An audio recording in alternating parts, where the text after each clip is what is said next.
Hello, we're on day 33 of our reading plan, 40 days of reading the Bible's passages and teachings about affliction and suffering. And today I'd like us to focus on some of the things that happened in the trials and the crucifixion of Jesus. This is events recorded in Matthew 27. We read through the entire chapter.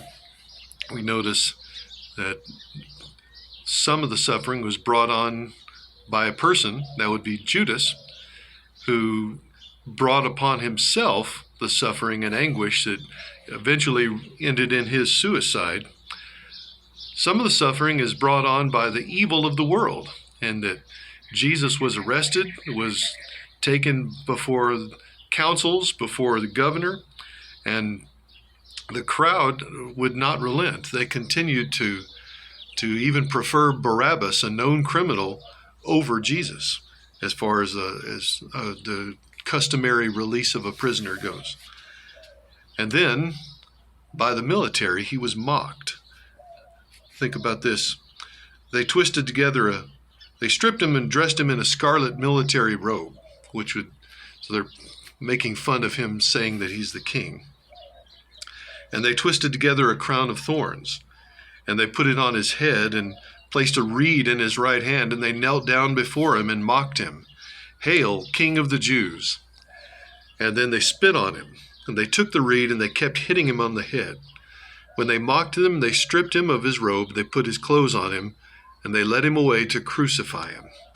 None of that mocking and anything there, none of that was necessary at all, except that we know that Jesus suffered in every way like we will, like humans can. There is no human that has ever been able to say, well, Jesus, you don't know what it's like. You don't know what kind of sufferings I've gone through.